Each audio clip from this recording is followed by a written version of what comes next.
Welcome to What the Hex, your source for Warhammer Underworlds and under 30 new Nemesis, however you want to say that.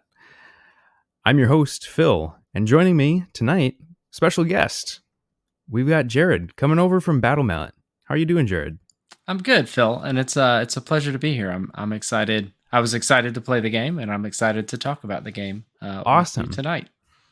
Yeah, so if you aren't already familiar, listener, Jerod and BatMal, podcast that focuses primarily on the Rivals and what is formerly known as Rivals Plus, now Nemesis. You want to give us just a quick rundown on your show and what you guys are all about? Yeah, absolutely. So we kind of have a tagline. We're the journey of four busy gamers as they travel to the Nova Open Convention, which is in Northern Virginia, that we go to every year, playing games that we love and balancing life with those games. So the podcast, in its initiation, was originally around playing Warhammer 40k, Age of Sigmar, and Warhammer Underworlds. It has since evolved to be mostly Warhammer Underworlds with a sprinkling of the other games, plus things like Marvel Crisis Protocol. But we're all dads with small children, Sure. and we talk about that a lot too. But our focus, as you said, lately has been on the Rivals and Nemesis format for Warhammer Underworlds. Awesome. Well, I assume you guys, I've listened to your most recent episode. You definitely seem like you're very excited for this new format. Would you say that it is something you guys are really looking forward to? It is, yes. So we've always enjoyed Championship, but we've noticed, especially after the world started opening back up, that our Warhammer Underworlds community had kind of collapsed on itself, and the barrier to entry was very large. And Sure. trying to get into Championship format with all of the cards and everything that were required, it was just very daunting for a lot of players. They released the Rivals format with the Rivals decks, and that opened up new players for us. So our community has gone from basically the podcast, three of us, to anywhere around 8 or 10 now, depending on Nice. who we can entice. Awesome. And we're really looking forward to continuing to grow that through Nemesis to get some more of the deck building into the game, but without it being just prohibitively expensive slash kind of gotta catch them all feeling. So we're excited. Yeah, awesome.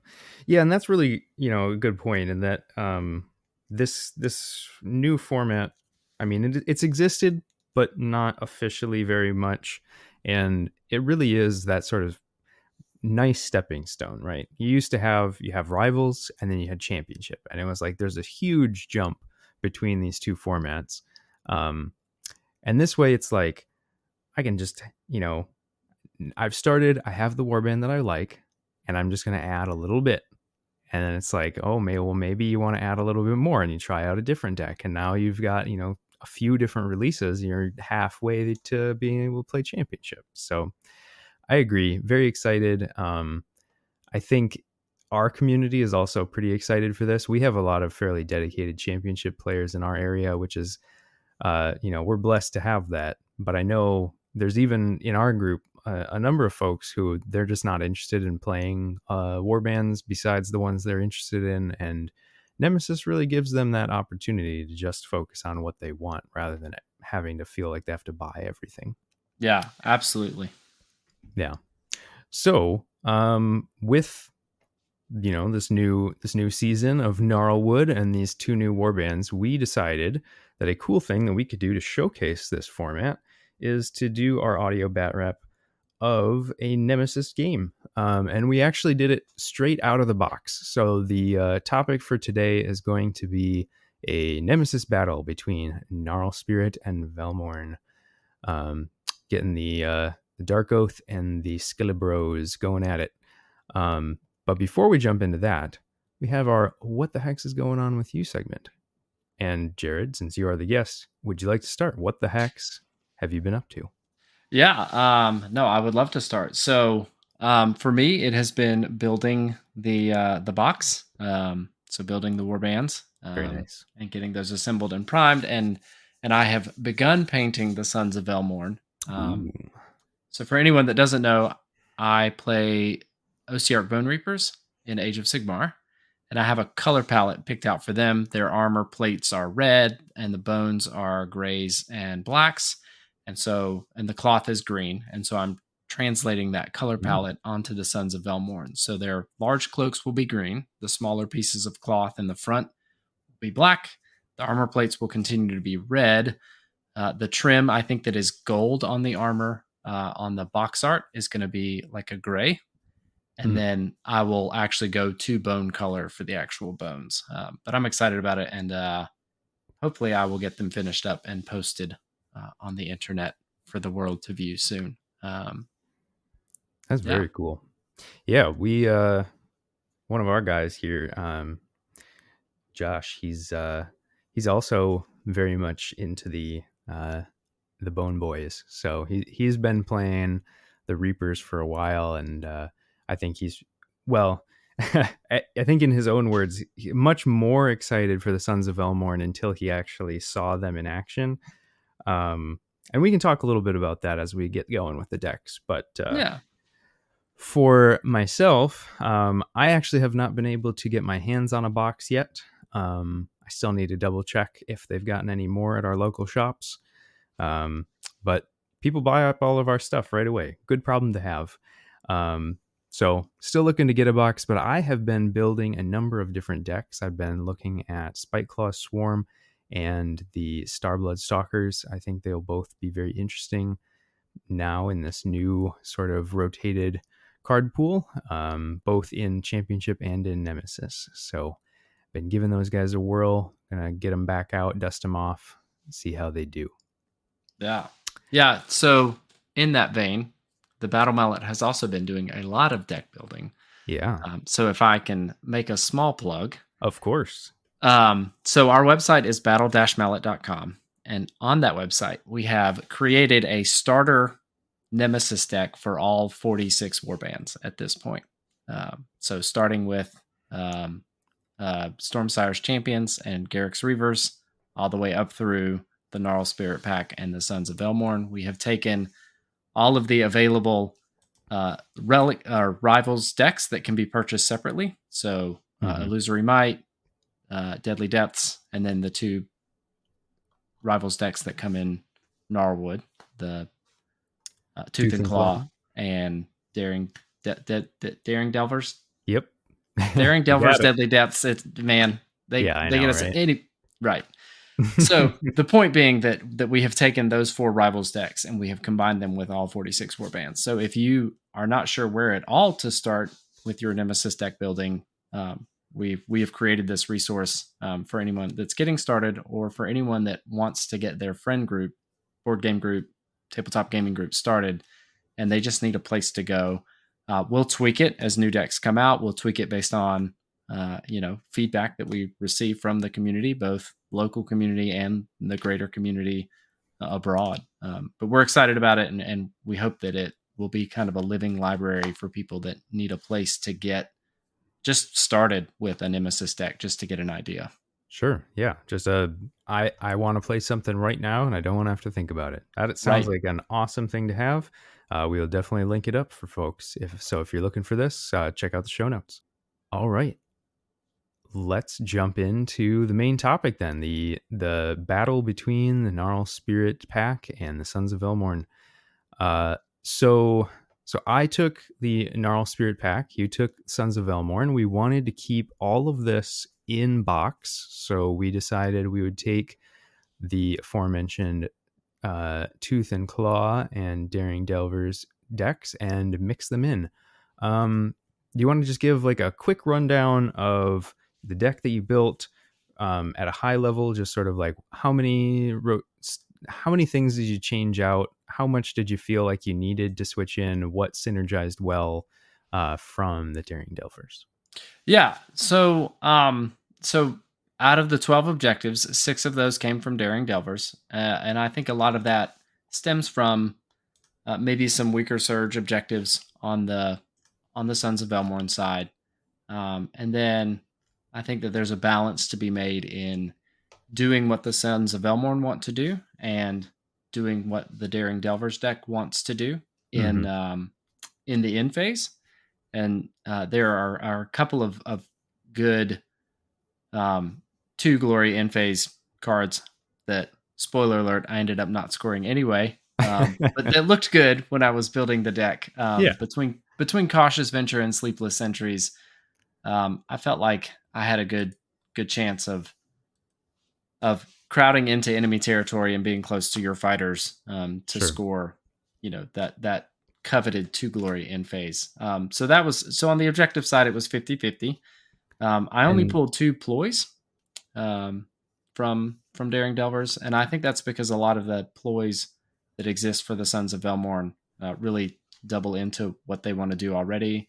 You have the ability to raise one of your out of action fighters there. You can heal that raised fighter to bring them back to full health. And then I ended up pulling 3 upgrades from the Daring Delvers, and that was mostly to get the keyword Explorer onto different fighters. So sure. you know, And for folks who haven't checked it out yet, why would you want to have the Explorer keyword? yeah, exactly. That's a good question that I should have foreseen and answered. I was too busy daringly delving into the Yes. deck. Um, so the Daring Delver's Rivals deck comes with a plot card, which is just an additional set of rules for playing. I think you covered this Yes. in when you covered the box itself, but there is an exploration count to be built, and one of the ways that you can grow that exploration count is by having friendly surviving explorers not in your own territory. So the Sons of Elmorn don't have the explorer keyword by default, so I needed the upgrades to put that on them so that I could grow my exploration count and therefore score different cards based on my exploration count. Absolutely. All right. Well, how about those upgrades? Yeah, so I picked all terrain gear, which is +1 move, which is great for them because they're slow. I picked Dowsing Limb, and this one actually kind of worked out in my favor a couple of times in the game. It allows you to uh, optionally push Yes. a fighter along a scatter 2.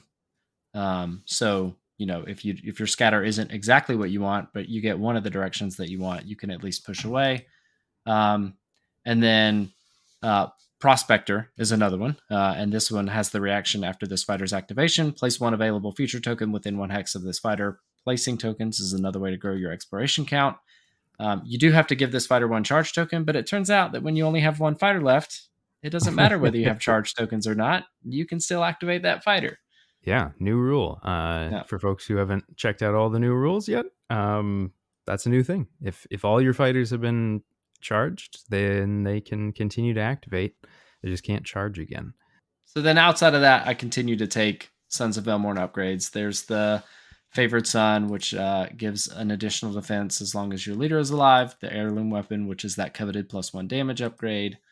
And then other accuracy upgrades or the upgrade that allows you to resurrect fighters. So Yeah. Overall, how did you feel that it? On paper, how did it feel for synergizing with the Sons of Velmorn? So, looking at the Sons of Velmorn and the things that they want to do naturally, it feels like they want to play kind of reactively, maybe in their own territory, but if nothing else, just across the line. So whether that's in no one's territory or just on the other side of no one's territory. And the Daring Delvers deck similarly wants to be either in no one's territory or in enemy territory. So it felt like Yeah. there was some synergy there. The fighters, I mean, they're not the beefiest, but being on block and having 3 wounds, I felt like there was a chance that I was going to have some fighters that were going to be able to stick around to be on feature tokens to hold objectives. There's some clever pushes that you can do, whether it's a reactive push or even resurrecting a fighter that allows you to get fighters onto objectives without having to move them. And then the ability to place feature tokens to be on through the ploys that exist in Daring Delvers. I felt like I had a shot.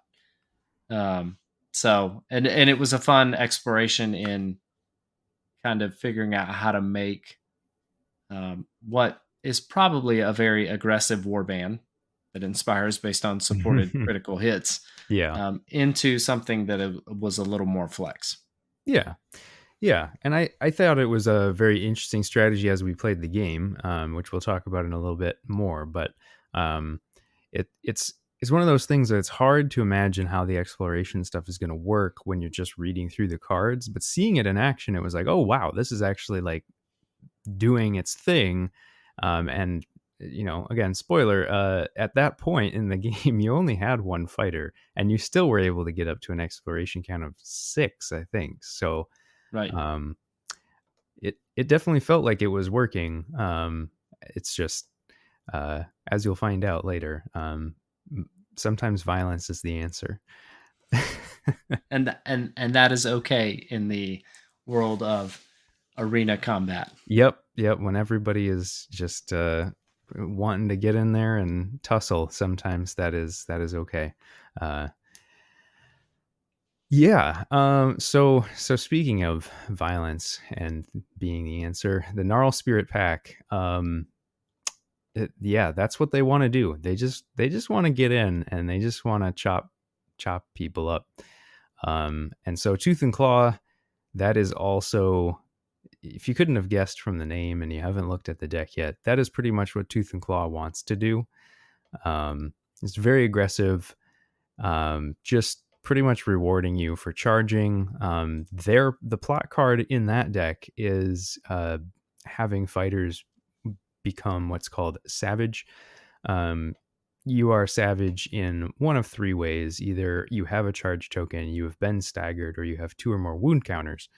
And so the different cards from that deck check whether you're savage or not for a number of different things. And getting savage is primarily a byproduct of charging at your opponent. So I replaced out um, 4 objectives, 4 gambits, and 5 upgrades from that deck, and all of them were focused on being more aggressive, doing things like charging.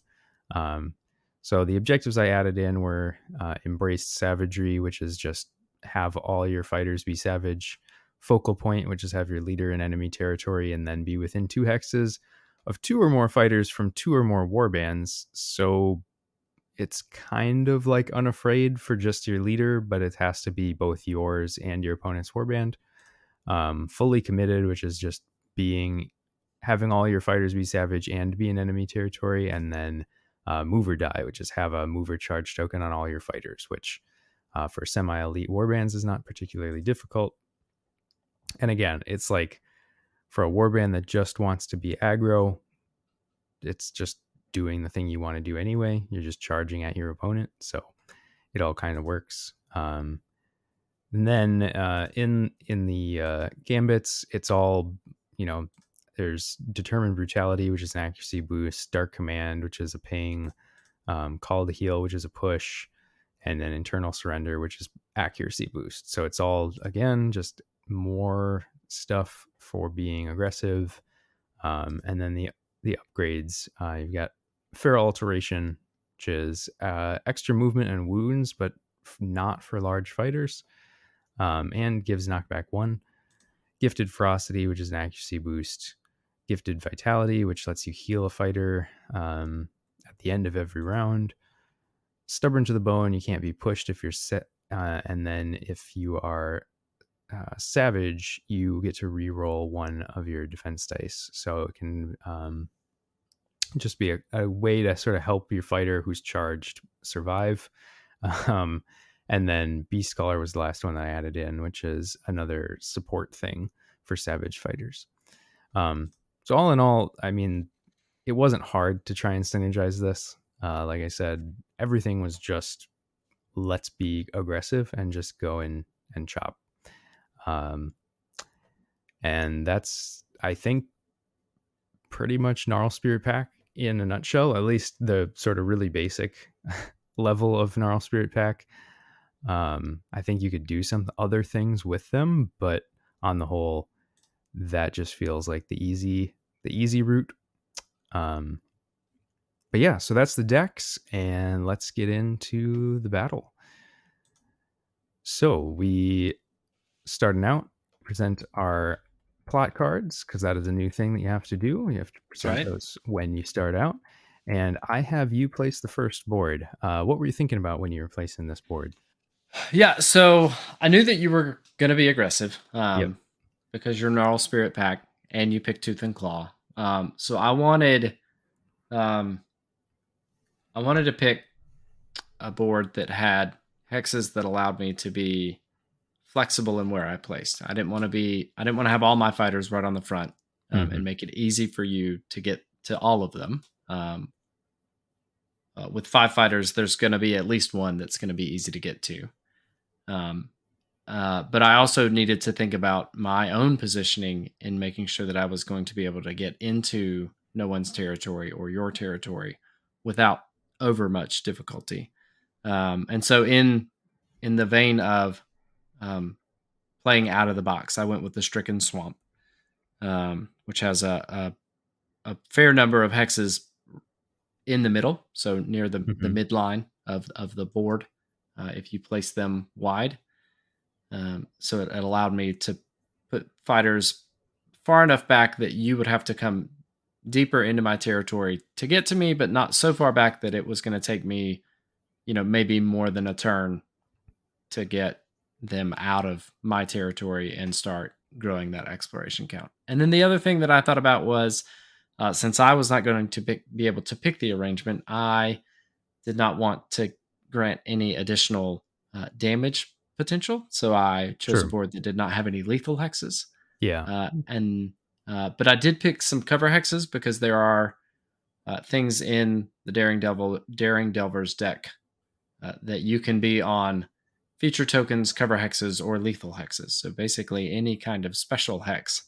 Yeah. Um, and so I picked one that had a couple of cover hexes on it, um, to give myself options for scoring those cards. Definitely. And it's a fairly balanced board for folks who haven't looked at the boards too closely yet. It's got a pretty mirrored setup where you've got um, one one deployment way in the back, one way in the front, and then all the rest are sort of scattered throughout the middle, but they're spaced across both sides of the board long ways. So gives you plenty of options. Um, yeah, and so when you place that one, I knew it was going to be pretty balanced setup. Nothing really to worry about. It's clear running. There's no blocked hexes, nothing like that. No lethal hexes to worry about running through. So I decided that I would choose a fairly aggressive board. The Moltscape is one of the new ones. I guess it's worth mentioning we also wanted to use the boards from the new box as well. Right. So limits the options a little bit. But so the one that I chose was the Moltscape. I set it up so that we were just squared up, no offset, and this one gives me 4 hexes that are fairly close to the front, one right on the edge, 2 in the next row, and then one 3 deep. So I can guarantee all my charges, especially because Gnarlspirit pack are crazy fast. Um, and it has a lethal hex right at the front edge. So it does sort of give that awkward, like if you try to come through, you kind of have to worry about positioning around that. Um, and damage is something that I want. So I was perfectly okay with that. Right. All right. So then for placing hexes, we've got a few here that we are placing. Yeah. What was so you had first placement? What was your thought there? So again, I'm looking to get hexes not in my territory, Yep. and then as many as I can within reasonable range of my own starting hexes, again, so that I can grow that exploration count throughout the game. So I'm pretty sure I put the first one in no one's territory, if Yes, you memory did. serves. Yep. Yep. Over Yep. on one edge, I then placed one. Uh, so I was trying to give myself landing points inside your territory so that I could charge onto feature hexes because I know that part of the exploration mechanic is also that if I hold feature tokens in your territory, that it ticks back down. Right. So I want to give myself landing points. So I placed one next to 2 of your deployment spots. And then what was your next one? Yeah. So I think the next one after that was just across the line It was, yeah, in on your the territory. opposite side of the board Yep. from where you'd placed your first one. So you've got Right. one in no one's territory and one just across the board. Then I put another one kind of center board again next to 2 of your deployment spots. And the final one Yeah. So you that last play. one I had been Yeah. kind of boxed out, and so it was deep in your territory. Yep. So Yeah, um, which I had kind of hoped for to make it a little harder for you to get to the last one. right. Yep. And that's all you place anymore these days. So you just have just the 5 tokens now. So then we draw cards and we decide on some mulligans. You're keeping everything. What Right. do you remember your thought process there? Yeah, so in my opening hand, I had Brave the Root Maze, which is a surge. Score immediately if 3 or more friendly fighters are each in a cover hex or lethal hex or on a feature token. Hmm. So I had probably a little bit more confidence in that than maybe I should have. I also had Pathfinders, which is a surge hybrid. Score this immediately after a power step if your exploration count is at least twice the round number, or your exploration count is at least equal to the round number, and 1 or more friendly fighters are explorers. So that keys back to the upgrades that I picked earlier. Yep. And then the last one I had in hand was Hereditary Claims. So score this in an end phase if your warband holds 2 or more objectives, and 1 or more of those objectives is not in your territory, and that's a 2 glory in phase out of the Sons of Velmorn deck. Yeah, that's a good one. So 2 surges and then a 2 glory in phase. I felt pretty confident in that.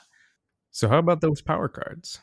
Yeah. So one of the reasons that I decided to keep the objectives that I had was based on the gambits that and upgrades that were in my hands. So on the gambit side, I started out with Surprising Swiftness, which is +2 move to the first friendly fighter other than a large fighter to make a move action in the next activation. So that pushes any of my fighters up to 5 move, which is going to help me get across the line, maybe reposition somebody to get onto an objective. I had Temporary Haven, so pick one, place 1 available feature token in a hex occupied by a friendly fighter not in your territory, or increase your exploration count by 1 if 1 or more friendly fighters are each on a feature token not in your territory. So ways to either get more tokens onto the board or to increase the exploration count, which I needed for Pathfinders. Yeah. And then I think that the other things in there, it was that kind of dreaded 3 upgrade hand where Yeah. you're not sure. It's not totally clear. Like 4 upgrades, yeah, ditch it. But 3, it's like, well, maybe. So one was Experience of Ages. This fighter's range 1 and range 2 attack actions have ensnare, and you can reroll successes in the attack rolls. It's not the reroll successes that I was looking for, more Right. so the ensnare. And then I also had Dowsing Limb, which is one of my Explorer upgrades. Yeah. And I had Favored Son, which is the +1 defense while your leader is surviving upgrade. So Yeah. all valuable cards, particularly the Dowsing Limb that lets me become an explorer. And then after I activate, I can push so I can remaneuver, reposition myself. Yeah. Yeah. No, seems solid. Makes sense. As for me, I definitely needed to get rid of my objectives. I had 3 end phase in move or die, so have everyone moved. That's pretty easy to do, but it's just one. Raise and pillage. This was basically going to be impossible in the first round. To do this one, you need to have a friendly fighter on a feature token in enemy territory, and 1 or more, and then each surviving friendly fighter that's in enemy territory has to have 1 or more upgrades. So if you're lucky, you can do this with 1 fighter. Most likely you're going to need to do it with multiple. So that's just not a good one to have in round 1. And then the other one is Well Rewarded, which is a surge actually. So I guess I was not quite entirely correct, but I think about it as like an end phase in round 1 because you have to have given your third or subsequent upgrade to a fighter. And putting 3 upgrades on a single fighter in 1 round is usually not that doable. And given my power hand, it was completely impossible because I only had 2 upgrades. Um, and in the power hand, I had Determined Brutality, which is accuracy boost. You give either Cleaver and Snare to range 1 attack. Brute Resilience, which is just +1 wounds, always good. In Control, which lets you push all the beasts on the board 1 hex as long as you have 1 fighter who is not a beast. And then Gifted Ferocity, which is just +1 dice to range 1 attack actions. And the last ploy is Self Command. This is a really good one to have in your first hand because it lets you remove a spirit counter from a fighter and give them a guard token. So essentially, you can get inspired after 1 activation with a fighter if you have this card in hand. And so I wanted to keep the power cards mulliganed out, the objectives mulliganed into Oath of the Hunt, which is have all your friendly fighters have 1 or more charge tokens and be in enemy territory. It's an oath, so for folks who don't know, oaths you can declare at the beginning of your first activation, and then they are worth an extra glory. I had True Selves, which is another really easy end phase where you just have to have all your fighters either inspired or beasts, which is just essentially activate all your fighters. And then Oath of Slaughter, which is the hardest one in here, where you have to get either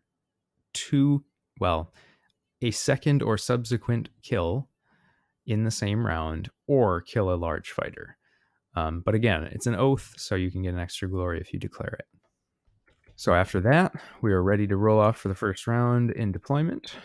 And I won the roll, so I had you start deploying. Yeah. So my strategy here was to bait with one of the 3 legitimate sons. Yep. And then after that, I knew that I wanted to protect Velmorn, so he went the furthest back.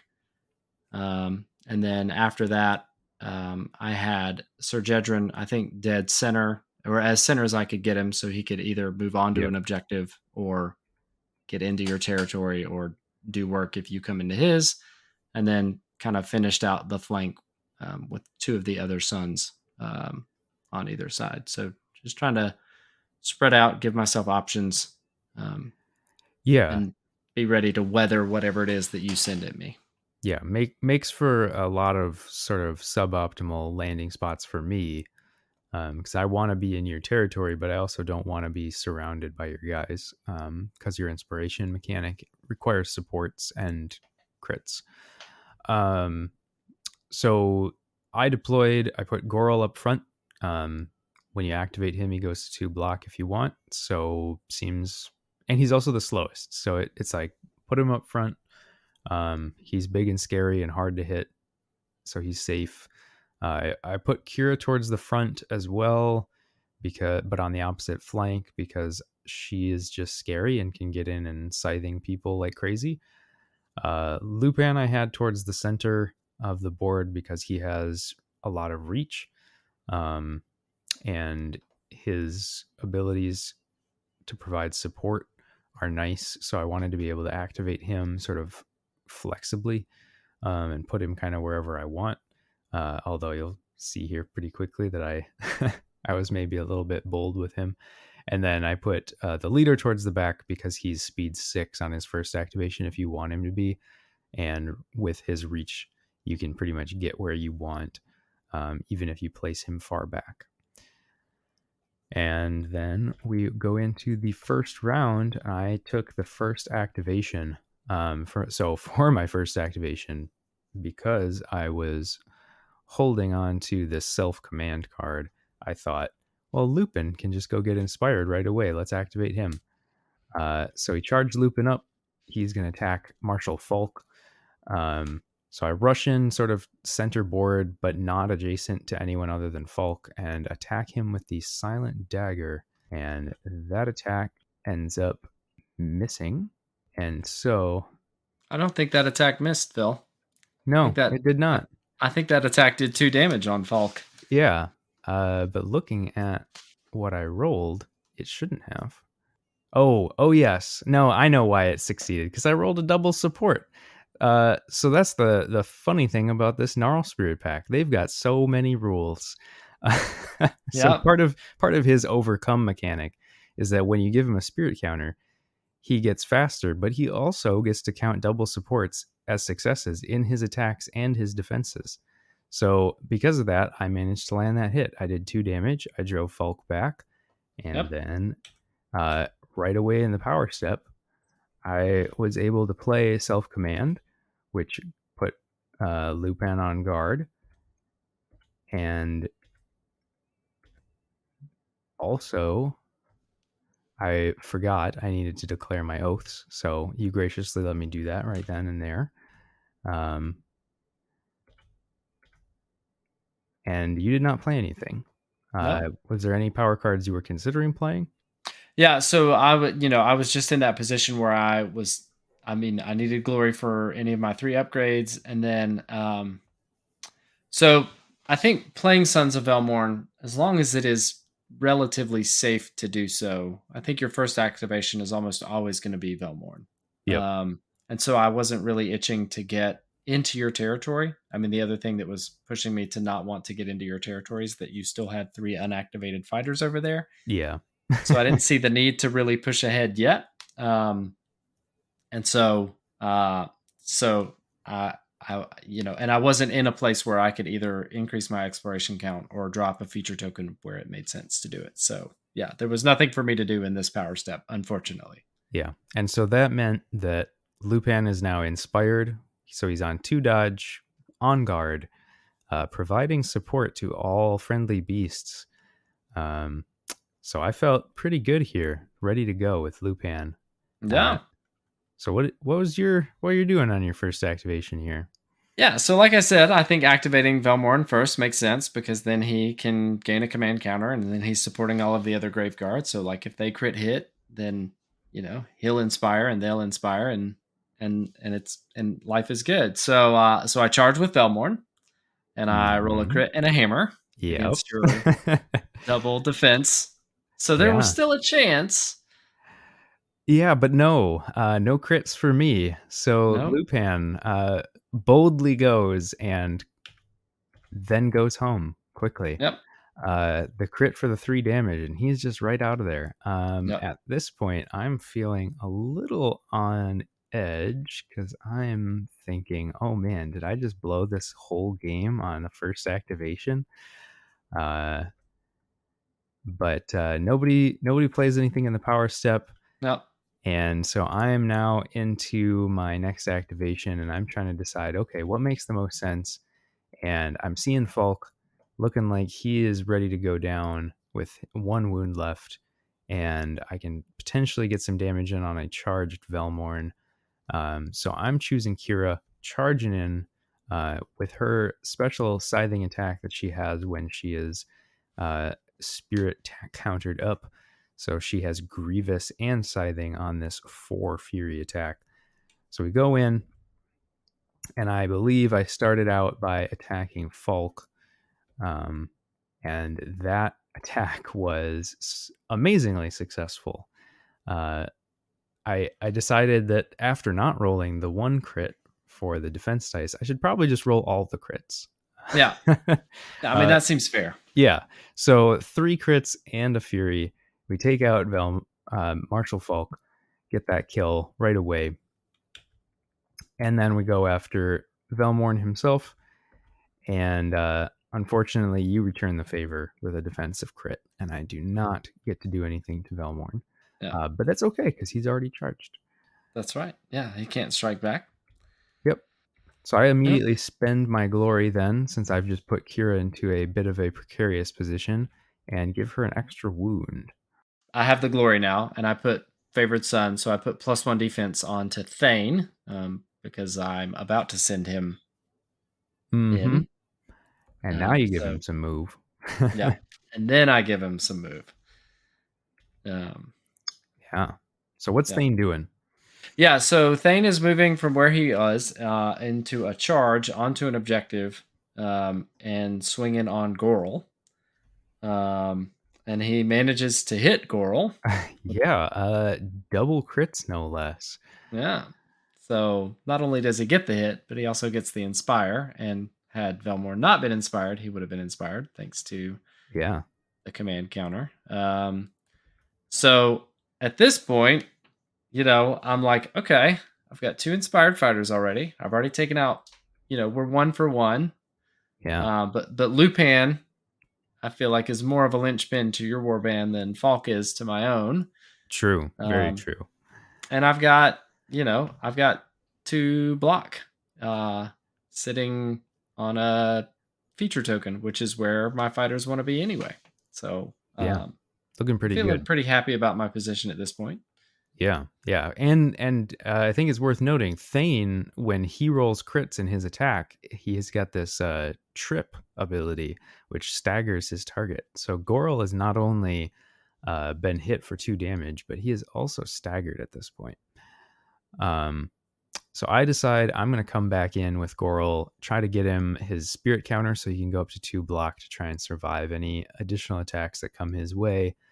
And we'll see if we can take somebody out on the way. Now, I have conveniently this Determined Brutality card that I can play here, which lets me choose between Cleave and Ensnare on my next attack.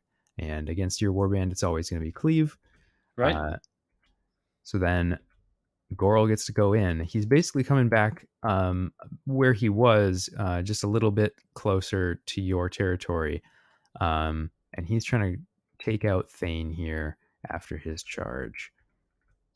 And so he manages to roll a crit, returning the favor, as it were. And Thane cannot. So 3 damage Nope. with Cleave, and that takes out Thane. Yeah. Yeah, I'm not as confident at this point. Yeah, Uh, but that's okay. yeah. I, So sorry, go ahead. well, I was gonna say because I've still got Jedrin with his giant sword, and Oh I've still yeah, got Helmar. So big boy, scary.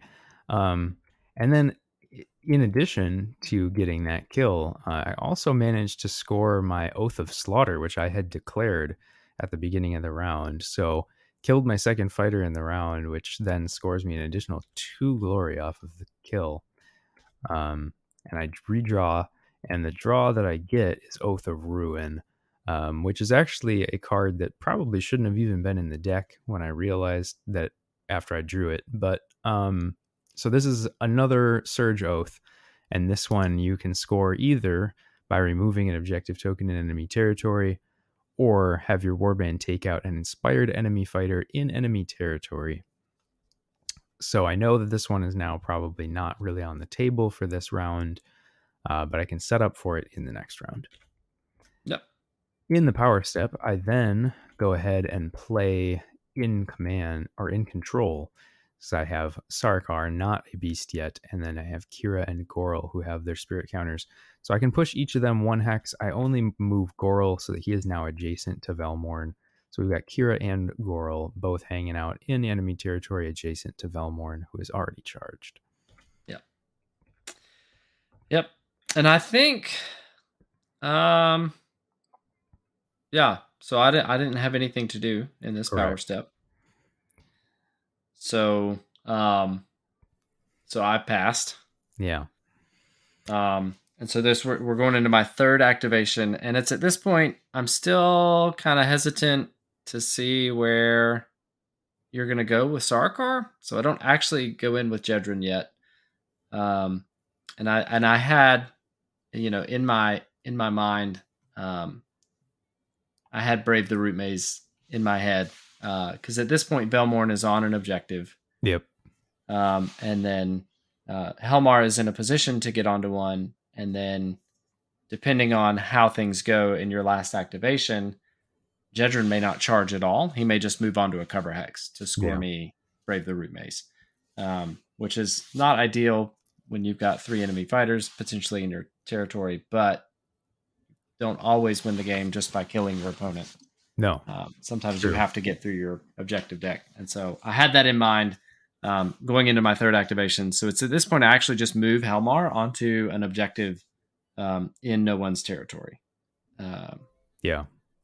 And I realized fairly quickly after you'd done this that your in-faction score 2 end phase does not require that you be in enemy territory, just that you are not in friendly territory. And I Right. realized as soon as you did that, that I was like, well, I guess you're going to score that because I need to get into your territory for my cards.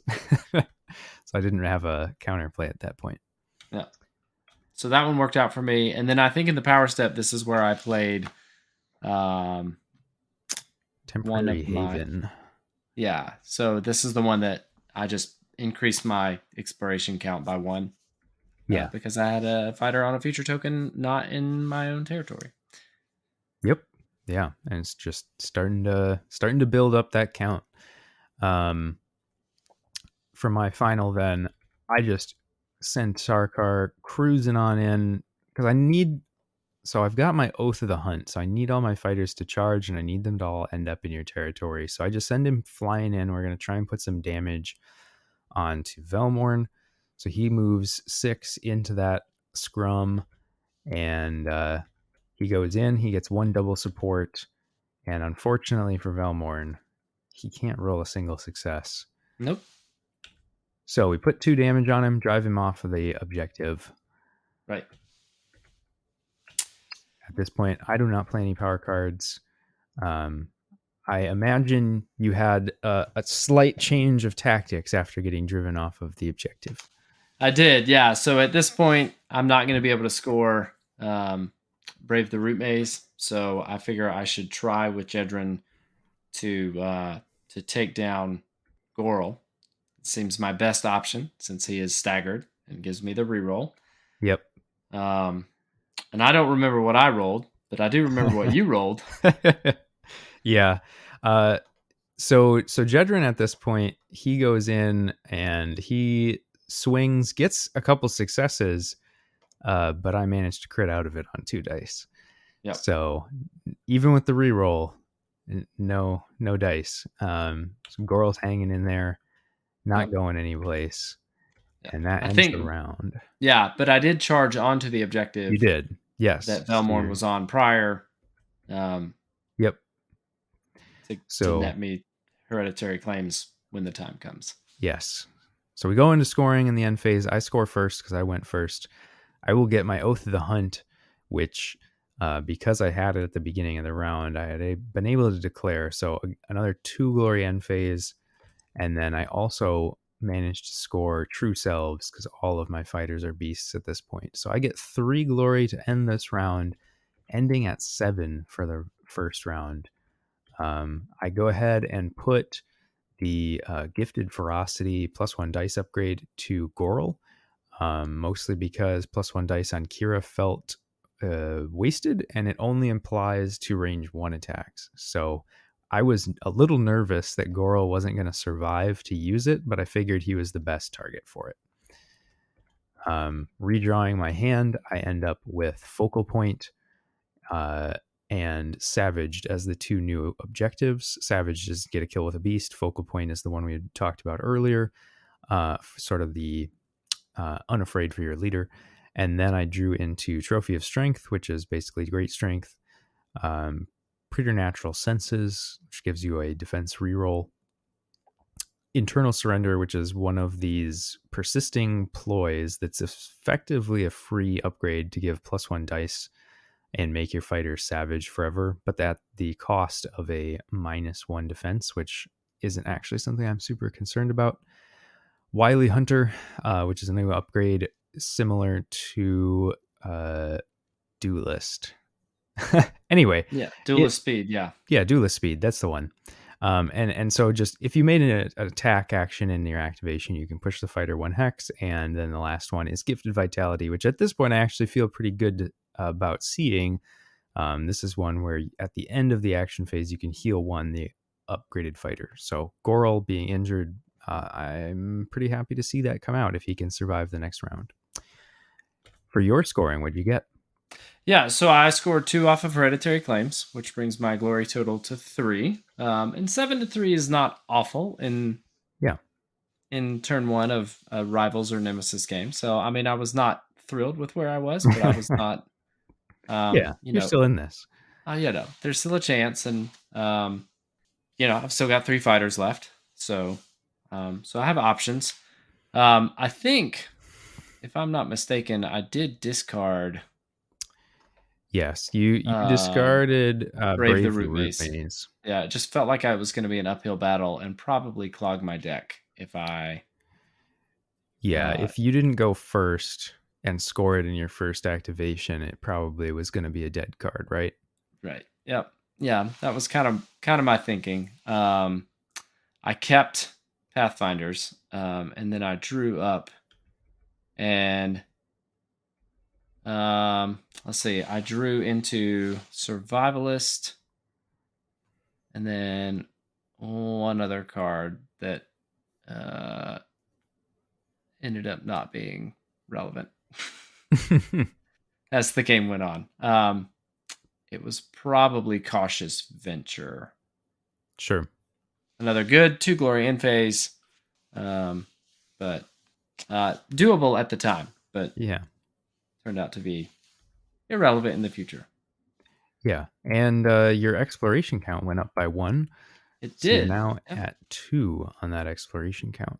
That's right. Yeah. So Helmar was on that feature token, uh, not in. No, I think it went up by. Let's see. When does it happen?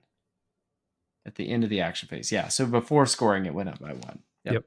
Yep. And then with my glory, I put the dowsing limb um, onto Helmar because he was already in a good position for it. Was. And then I'm pretty sure at this point I discarded Experience of Ages because I was more interested in the gambits that I was going to be able to get potentially from it. Yep. Yeah. Um, Just clear the hand. yeah. And then I drew up and let's see. So when I drew up, I think I got Imperious Will, which is the give your leader 1 command counter and 1 guard token. Is always welcome. Yep. Redoubled Fervor, and this is the reaction where you can attack again on a failed attack action. And let's see what else. It looks. I think Proud Son, so reroll 1 attack dice, and Prospector, so another of my upgrades that makes a fighter and explorer. And this is the one that lets you react and place an available feature token. Yeah. Yeah. And then Pretty give them a good. charge token. Yep. All right. So we go into round 2 and you win this roll off. I do. And, you take it. I do take it. Yeah, because I have 3 fighters in my territory that need to not be there. need to get cut down a little bit. Yeah. So I swing with Jedrin and I fail. And it's at this point, retrospectively, I wonder if maybe going in with Velmorn would have been the stronger play, just because he's more accurate, and then there's the potential for supports. But as they say, hindsight is 20/20. Yeah, absolutely. And I mean, from looking at it from my standpoint, I was really scared because Goral only had the 2 health left, and if you land the hit, he's just gone. And without Goral, I don't have a lot of punch left. Kira can only hit for 2 if she crits, or if I inspire her. I guess that's actually not even true. She can Clawed Axes for 2, but Yeah. And then Sarkar is hitting for 2, but all your fighters are 3 or more wounds, so hitting for 2 doesn't even feel that great. So I really do want Goral's 3 damage. So it felt like a good choice, a good high risk, high reward kind of play. Unfortunately, didn't roll any successes. In the power step, though, you got some cards to play. I did, yeah. Well, and my exploration count went up by 1. Yep. No, I scored Pathfinder. Oh, that was later. That Pathfinders is after Yeah. a power step, right? Yeah. Yeah. So in this uh point, I'm seeing Imperious will come out. Right. Yeah. So Imperious Will comes out. So that's give my leader one command counter and one guard token. So Yep. now, Helmar's got supports if he wants it, and Velmorn is on guard. Yep. Um, so then I go ahead and play Internal Surrender. So I'm going to give this to Kira because she only has one defense dice anyway. And this way she can go all the way up to 5 dice on her scything attack, or 4 dice on the clawed axes. And then you played Significant Find. Right. So So, this lets me place a token or increase my exploration count. yep. And so now your Which, exploration counts up to 3. yep. I then respond by playing the Trophy of Strength onto Kira. So she now has +1 damage. So now she can hit for 3. So she's now scarier. And if I can crit on the scything, I can do 3 well scything. Right. So that is what I decide makes the most sense. So I declare my oaths. The one that I have is Oath of Will, or Oath of Ruin. So I'm hoping that I can kill Velmorn because he's already inspired and he's already wounded. At this point, we remember that you needed to score Pathfinders. Yes. And so you will get that because we have an Explorer and a count that is equal to or greater than the round, which is a pretty nice Yeah. surge. So I decide I'm going to go big and hopefully not go home. Kira is charging into scything position to try and hit both Jedrin and Velmorn at this point. She's got 5 dice for scything, so I am feeling fairly confident that she can do this. We are starting out trying to swing at Jedrin so I can try and drive him away to make Velmorn a little easier to hit. And I managed to roll 3 successes and a crit. So even though Jedrin rolls his crit, it's not enough. So he's taking 3, getting driven away. So then there's less support for Velmorn.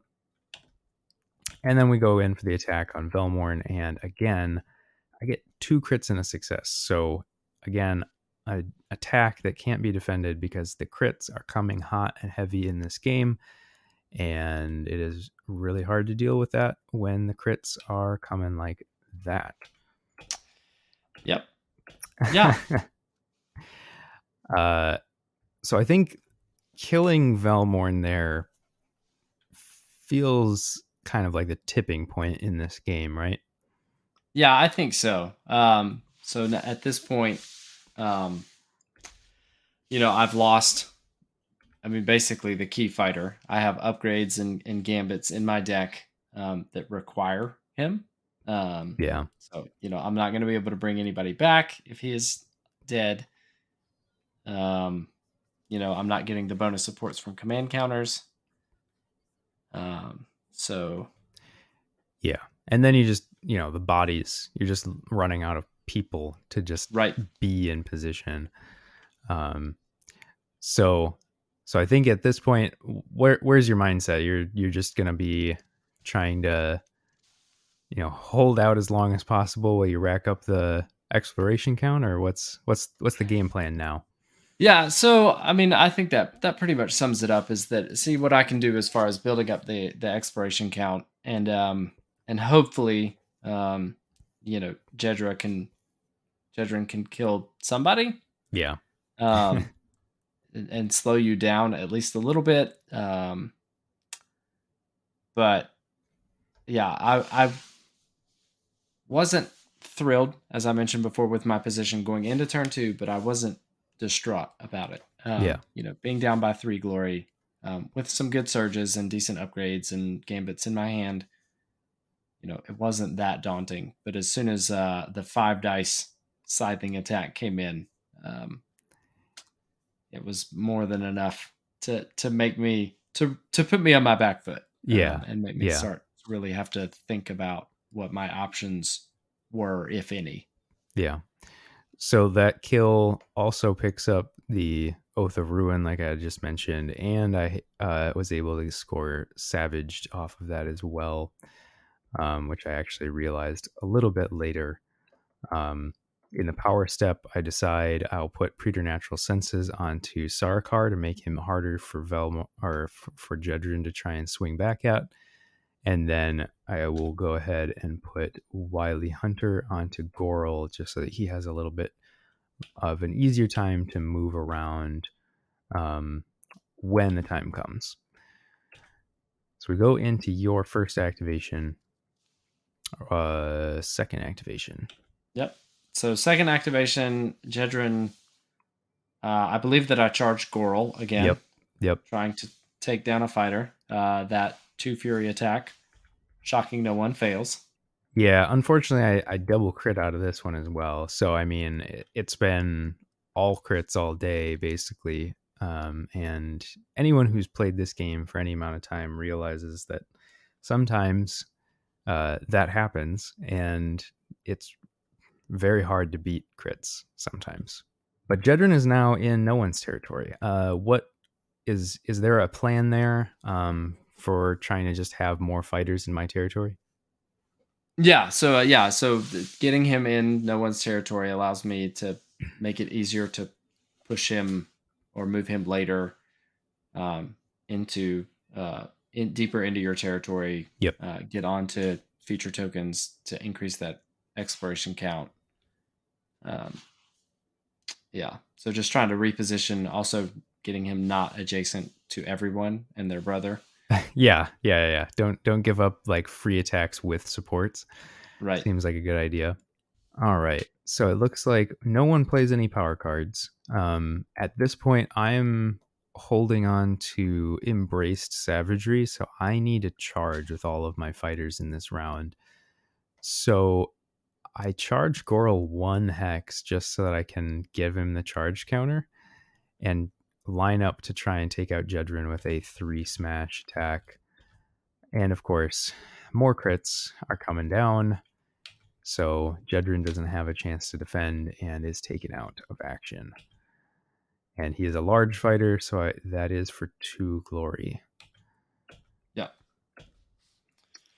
After the attack, I then use the Wily Hunter to push Gorl onto one of the objective hexes in your territory.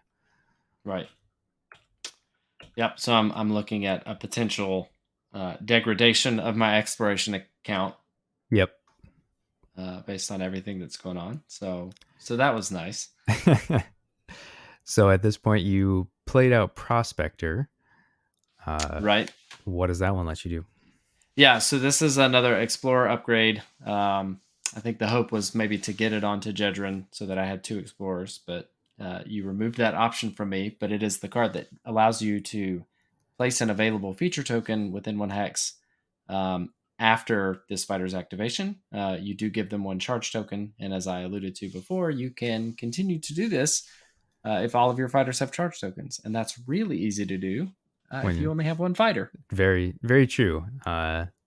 This is what we had alluded to earlier in the episode. When you get down to 1 fighter and you're limited in your options, the new rules really help. Right.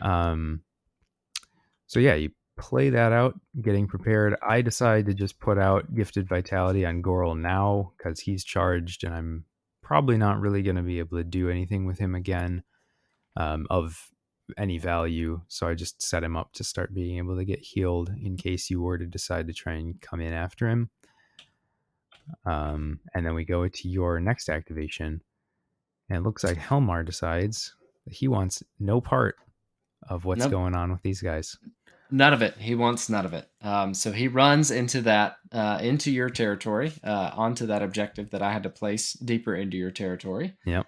And then he reacts after his activation, and he places 1 of the available feature tokens, cover side up, not snare side up, because there's no reason to give you free stagger. Nope, definitely not. And then I give him a charge token. Yeah. So you're for placing that feature token, your exploration count goes to 4. We're to my final activation. Or no, Third It's your third. activation, just the Yep. third. I decide at this point that I'm going to cycle Focal Point because the likelihoods of you coming back into your territory for me to score this are pretty much zero. So I decide it's better to just get rid of that and hopefully pick up something else that I can score. And I draw into Shocking Raid, which is another one of their surges for the Gnarlspirit pack, where you score this immediately after making your second or subsequent successful attack in the same round. So set up to maybe be able to pick that up in the final attack from Sarkar. And then we go to your final activation. You put Helmar on guard. I do. And And then then, I react yeah, after my activation and place one available feature token. So yeah, I have a fighter on guard in your territory on an objective, which is great. yep, can't be Um, driven back. can't be driven back. Your only unactivated fighter at this point who could make a charge can only do 2 damage. So I feel okay with as far with where my exploration count is at this point, Yeah, yeah. and its potential for the future. Yeah, so up to 5 exploration. We don't play any power cards here, and Sarkar comes in for the final charge. And again, get a crit, and it is not defended. So I'll put the 2 damage on, and that is another successful attack. So I do manage to score the Shocking Raid, and then also that is the third fighter to get Savage. So I'll also score Embraced Savagery. Draw into Raise and Pillage and Fully Committed. Raise and Pillage was the one I had mulliganed in the first activation, and then, or mulliganed in the first round, and then Fully Committed is the one for having 3 or more friendly fighters in enemy territory who are savage. So I know that I can't score that one, but I do have Raise and Pillage. Going into scoring, you score first. What'd you I get? do, and so I score Survivalist. Where did it go? So score this in an end phase if each friendly fighter has 1 or more upgrades and or is in a cover hex or on a feature token. Yeah, which So pretty much everything you wanted to be doing anyway. yeah. So I'm there. And at this point, I am at a loss for a lot of my options for scoring in phase. Yeah, kind of need 2 fighters, right? Right. Yep. So I think that I had Cautious Venture, which I ended up ditching. And then I think at this point I also had drawn into Relentless Unity. Yeah.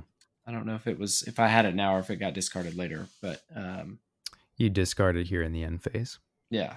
So Relentless Unity, Surge Hybrid, score this immediately after an attack action that targeted a supported friendly fighter and failed, or was made by a supported friendly fighter and succeeded. So without command counters or any other fighters, there is no way for poor Helmar to get supports. So Yeah. this card is no longer an option. Yep.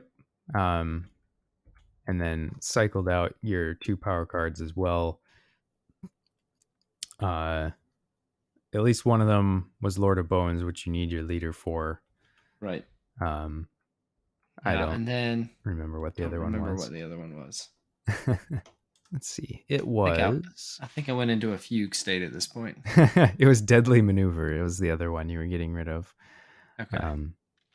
Which is the reaction that you can, during a friendly fighter's attack action, after declare attack actions, you can remove a command counter and choose. Well, you can choose to do that if you want, and then you get to choose a friendly fighter other than the attacker and push them to be supporting. Right. Which, completely impossible to do in With only this one fighter. current state. Yep. Yep. So drawing up for round 3, what are you drawn into here? So at this point, I think that I have drawn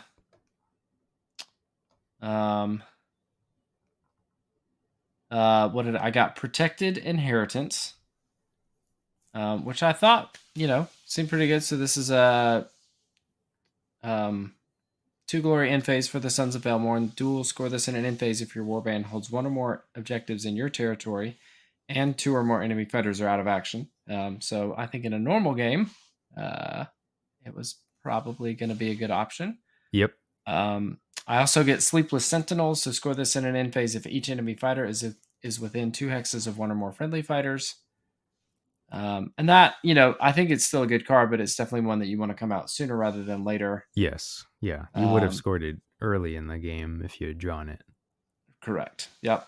And then I think the last one that I drew into was Regal Riposte. So this is Surge Hybrid. Score this immediately after a friendly fighter's attack action that takes an enemy fighter out of action if that friendly fighter has no charge tokens or that enemy fighter had 1 or more charge tokens.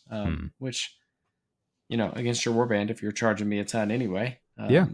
there's a good chance it's going to happen. I don't like it at this point in the game, but I still believe in the card. I have faith in it. Yeah. Yeah, So, it makes sense. I mean, it's one to have in there for sure. It's just coming out at the wrong time. Right. And then on the power hand, I know that I drew into All-Terrain Gear, which is that 3rd Explorer card. Mm-hmm. What else did I get? I believe that I got Rise Again, which is the res card, but not useful because no command counters. I don't have a leader. Familial Bond. So reaction after this fighter's activation, push this fighter 1 hex towards the closest other friendly fighter. And then I think the last power card that I drew into was Proud Son, which is I think I mistakenly said that I drew that in the last round. So this is an upgrade for the Sons of Velmorn, the Graveguard. It allows you to reroll 1 attack dice. Yeah. In this fighter's range 1 attack actions. So just trying to give him some accuracy in case he does need to punch back against someone. Mm-hmm. Yeah. All right. And then for the Gnarlspirit pack, so we've got move or die. All my surviving friendly fighters had moved or charged, so get that one. And then the Raise and Pillage, I managed to have Kira and Goral both having upgrades with just Goral on an objective. So ended up being able to score both of those for another 3 glory here. So then I drew into my last objective, which is well rewarded, which this is like the exact time you want that one. And then drew it into a full new hand of power cards. So going into the 3rd round, the score is set at 18-5. We're here to try and see what Helmar can pull out of his hat.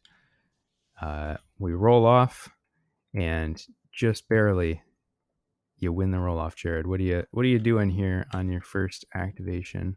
Yeah, so I know that I've got some maneuverability, and I'm not gonna have any real chance of doing anything if I let you go first, since I have 1 wound remaining. So I'm gonna take the first activation, and since I've only got 1 fighter, and you can activate fighters as long as all of your fighters have charge tokens, then I'm just gonna charge with Helmar onto Sarkar, and I end up doing 2 damage. Yeah, you And get the double crit there.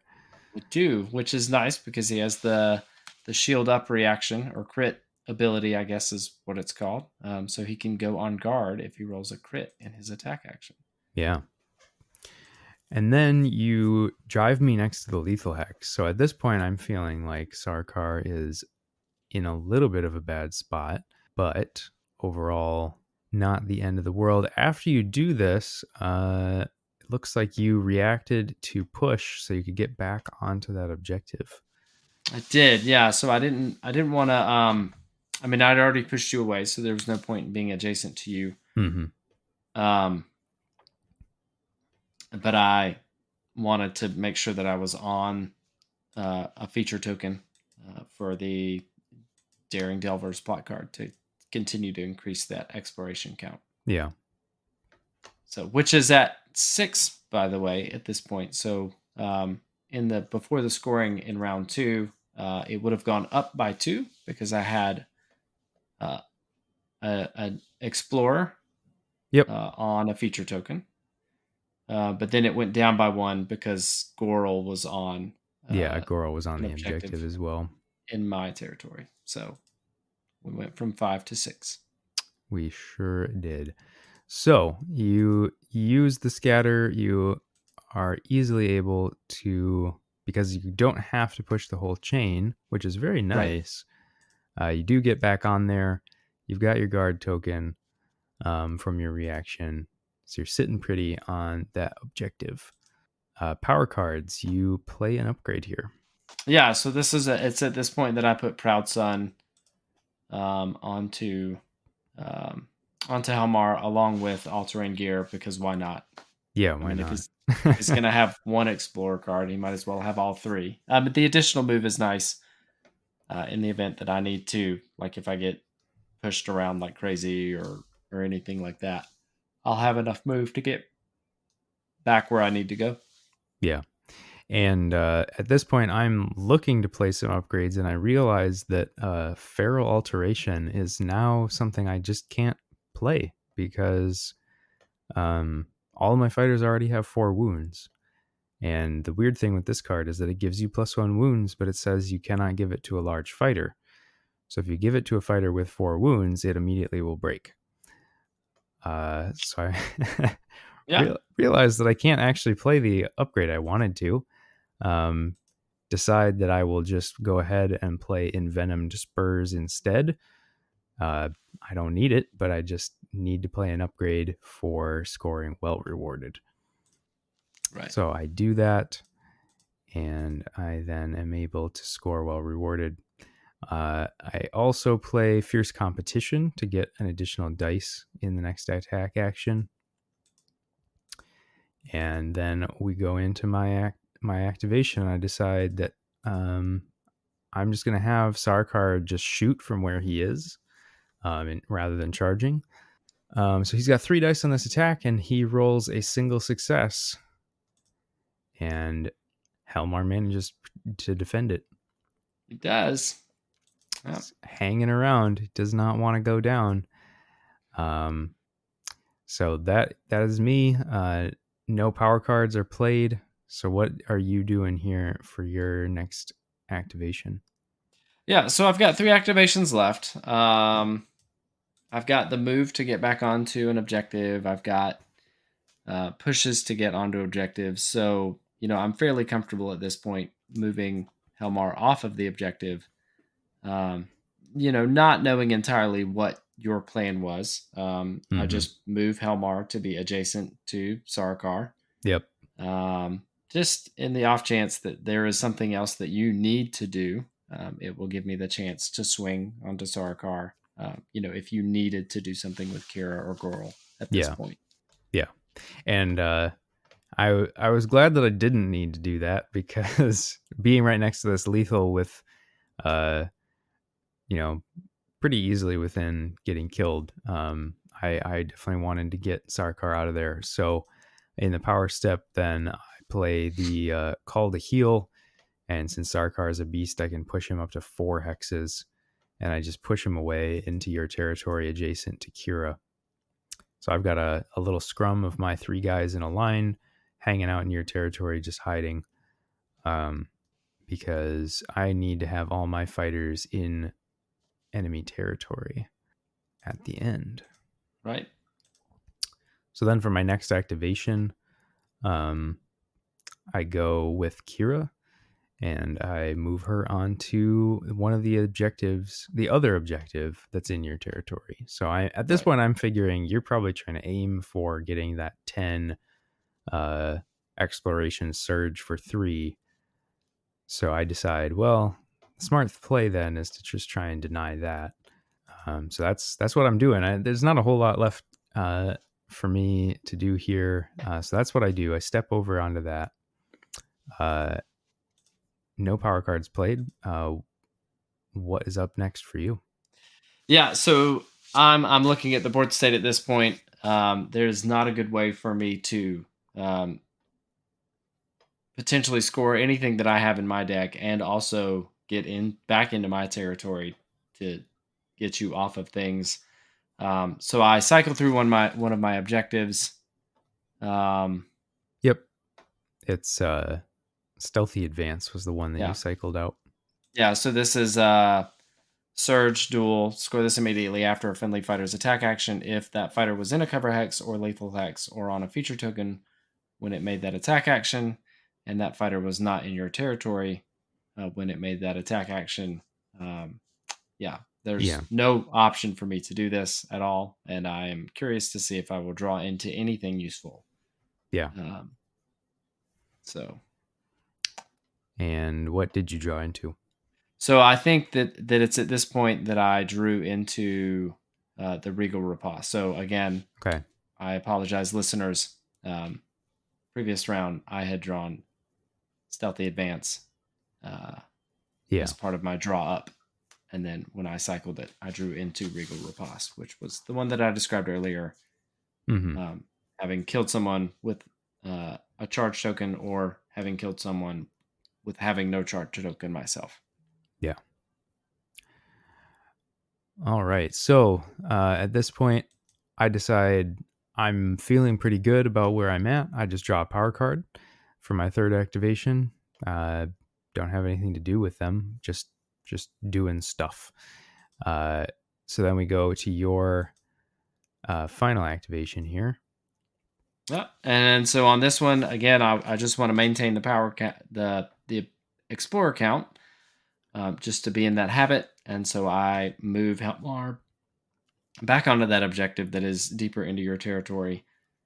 He is still on guard thanks to the shield up. So if you're going to come in and do something about him, you'll at least have to deal with a fighter that's on guard. And if your attack misses and we tie, Yeah. you won't be able to push me off. Yeah. And so you're sitting pretty good to just rack up a few more of those points. At this point, no more power cards are played. I draw another power card to end the round.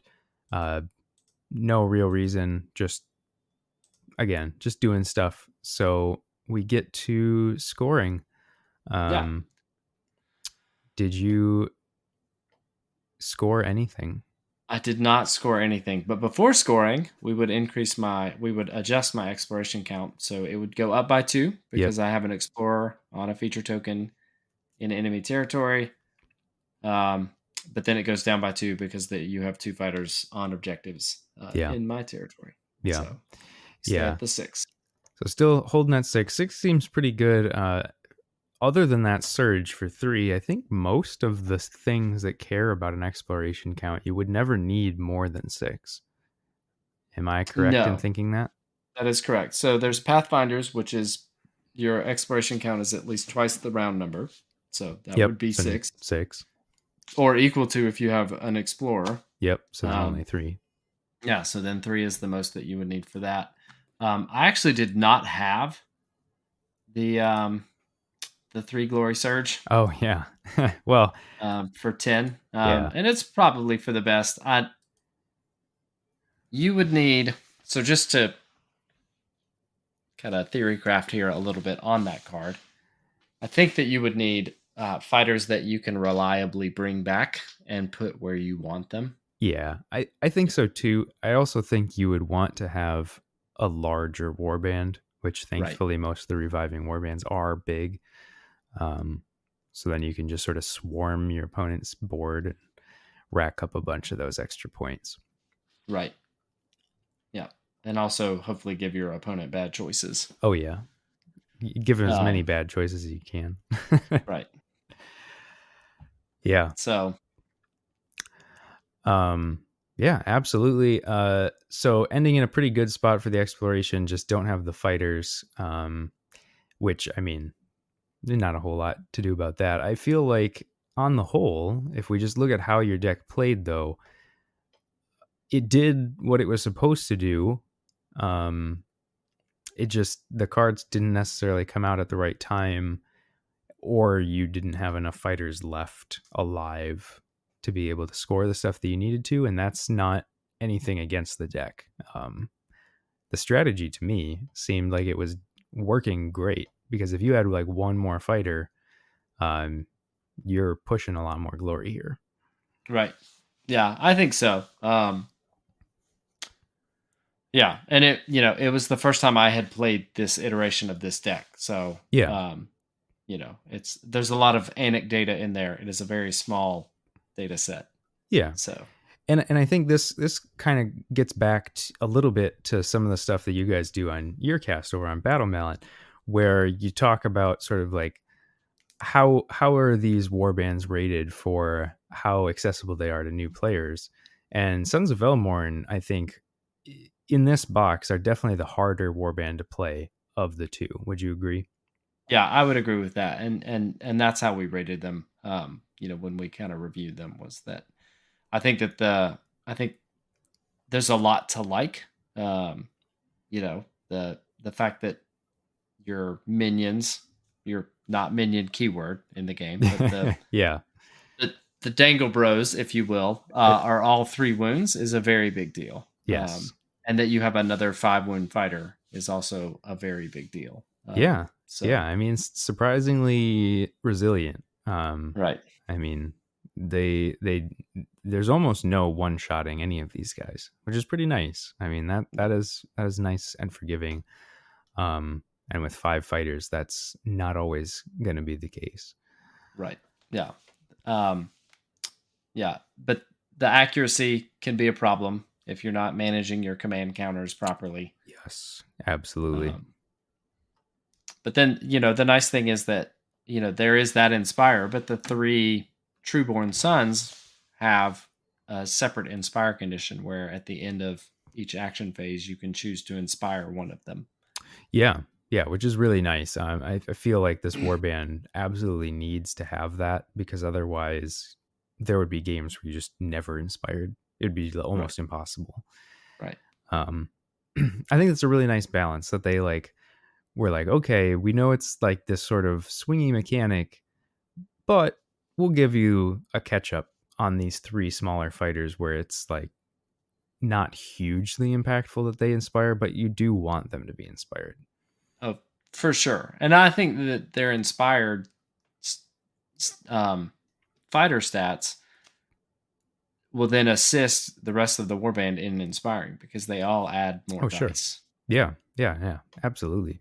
Um, so I would say on the whole, I while I don't know that the box is super well balanced, just straight out of the box, I do think that the Sons of Velmorn um, definitely have some promise, and they're definitely able to be probably piloted successfully with some reps and sort of getting some games under your belt with them. If you were to do this again, would you want to use the Daring Delvers deck again, or would you prefer to have Tooth and Claw?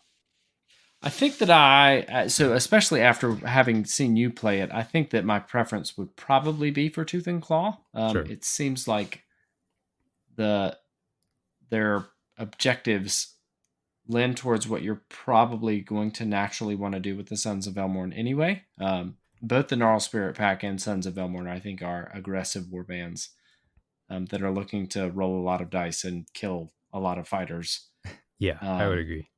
and there are upgrades and gambits in the Tooth and Claw pack that allow you to add dice more so than there are in the Daring Delvers deck, Yes. which is only going to help you to inspire your fighters, which then makes them that much more accurate, more able to do damage, um, and just continue kind of down that path of being aggressive. Absolutely. I I would definitely agree. I think that Sons of Elmorn feel like an aggro warband, and maybe you can flex, but like at the end of the day, you're wanting to swing dice, and as many as you probably can. Like if you can add more, you probably want to. So Right. I would agree. And after playing it, I tend to agree that Sons of Elmorn um, probably needed to have the Tooth and Claw deck, and I think that the Gnarlspirit pack really like it as well. Um, I do think it'd be interesting to have the Gnarlspirit pack try to use the Daring Delvers because I think they maybe could do some interesting things because they are so fast that they could Right. get into enemy territory fairly easily. Um, so yeah, for folks out there who want some ideas to play with the box, maybe try it going the other way, even though on face value it maybe seems like the Gnarlspirit pack are like the hyper aggro warband. Um, I think they actually have enough tricks. You could probably swap those decks, and you might have a more interesting matchup too. Um, as for rounding out this game, I actually realized in looking at the replay here that I actually goofed. I do not. So while we were playing, I thought I did score fully committed um, for having all my fighters in enemy territory, but I didn't actually manage to get them all savage. I thought I did, but Oh, Goral only had one wound on him because of the gifted vitality. So he was not savage, and I do not score fully committed. So a little mistake there on my part. I could have very easily delved and given him a stagger token, um, or you know, done something else to make him savage, but I didn't think about right. it. So actually, do not score that. So the end score was 19-5. Crits will do that in aggro matchups. You'll just score everything and hit all your attacks, and um, just sometimes how it goes. But that is not really the point of Nemesis. The main point is that you are having fun with cool warbands, and you can quickly get into another game where you try different things, because the deck building doesn't take that long. So like we said, you could, if you're playing, say you just got this box with a friend, you tried it out where one deck went to one side and the other went to the other player, and then you could just very quickly just swap decks for the rivals decks, um, and have a new deck ready to go without a whole lot of planning involved, which I think is pretty cool that they designed the box that way. What were your impressions, sort of as like how this feels for new players after having played it? Yeah, so I think that if I had to pick one more band for a new player to play, if I'm going to be demoing this box Mm-hmm. to a new player, I'm definitely going to let them pilot the Gnarlspirit pack. I think that's Um, a safe choice. yeah, so I think that having in a game where there are 4 activations per action phase, having a 4 fighter warband just seems to make a lot of sense. Yep. And their mechanics are more straightforward. Their deck, I think, is more closely aligned to what a new player is going to want to do in the game anyway, which is to charge in and roll dice and see if they can't kill some things. But the way that the box is built, I think, it goes a long way towards uh, helping out that new player experience and allowing people to maybe bridge the gap between their tabletop gaming group and their board game gaming group um, Sure. with a single box. Yeah. I mean, it's all self-contained, right? You just open it up and are like, all right, here's your deck. You're ready to go. Um, just have to go through the rule book. You don't have to start with building decks at all, Right. which is definitely cool for getting new people in. I agree. Yeah. Um, And and then there's a lot of value in the box itself too, in that each of the warbands has their own rivals deck, but then there are 2 separate rivals decks that like you don't even have to dip into Nemesis. So there are 3 ways to play each warband. So you have their own yeah, that's rivals true. deck, and then Tooth and Claw by itself, and Daring Delvers by itself with each warband. So how many ever permutations that is when it comes to playing against the other player. Obviously, you would not be able to both run Tooth and Claw or Daring Delvers, but Yeah, um, there are a lot of different combinations, which is what a lot of people are looking for in a board game anyway, is yeah, the replayability, right? Like you don't want absolutely. to open it, only be able to play it once, and then have that experience be exactly the same every time. Yeah, yeah. You want those different experiences, different strategies, um, and like you say, there's plenty of options there. That is a very cool thing. I really enjoy this box. I think they did a really good job with it. Um, I'm looking forward to the rest of the releases for this season. I think they are onto a lot of good stuff. And it will be fun to see what else we get in the Nemesis space. Any final thoughts before we wrap up here? If you can find dice that roll crits more often than other dice, it will go a long way. roll crits. Pro tip. Yep. Absolutely. All right. So that is our Nemesis battle report. If you've enjoyed this and you want more Nemesis content, as we've mentioned, head on over to check out BatMal. They do lots of Nemesis content, lots of Rivals content, stuff that's breaking down specifically those types of games. And if you'd like to get in touch with us about this episode, anything that you thought was interesting, anything that you want to comment on about the box, the warbands, these new Rivals decks, or anything else, you can reach us at WTHcast on Twitter or whatthehexcast@gmail.com. If you'd like to find out more about the Gnarlwood and this area of Gur, you can head on over to themortalrealms.com. We've got a couple other podcasts in our sort of podcasting group that cover both Warcry, which is also in the Gnarlwood right now, as well as the overall story of the Age of Sigmar universe. So if you're even remotely interested, head on over there, check those out. As always, we'd like to thank Games Workshop. They had provided us a preview copy of this box so that we could start prepping ideas for content and getting through decks early so that we could reach out about doing this battle report. Coming up next for What the Heck's, not 100% sure. We are potentially doing some warband breakdowns, trying to sort of do a deep dive into these two new warbands and what you'd want to do with them in Championship. Now, this is something I didn't prepare you for, Jerod, but Davey has been quizzing me on flavor-text on some of these cards lately, so I would like to pass it to you to try and guess as to which card has this flavor-text. Are you ready? I'm ready. All right. The flavor-text is, who needs tactics? Oh, man. Oh, gosh.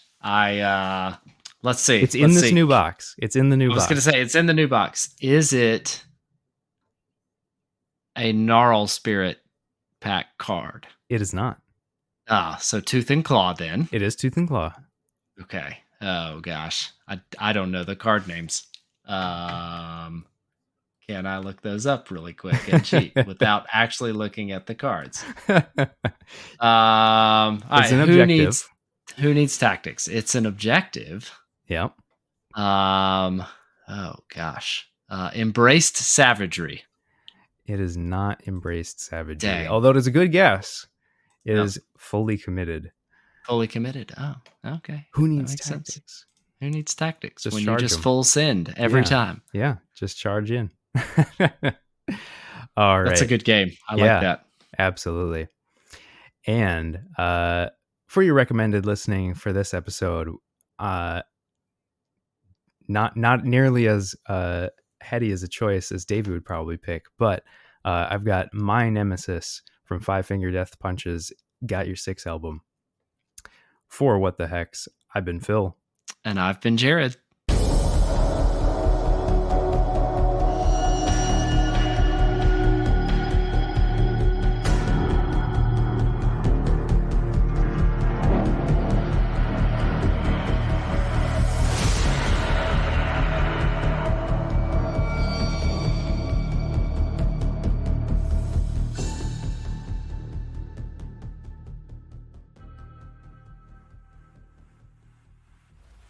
And so we're going to be doing another one of our audio bat reps, and we're going to specifically be tonight talking about oh dang it. I'm going to start over.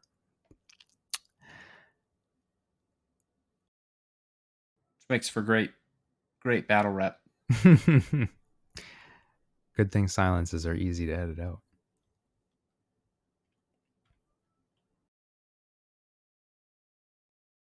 right.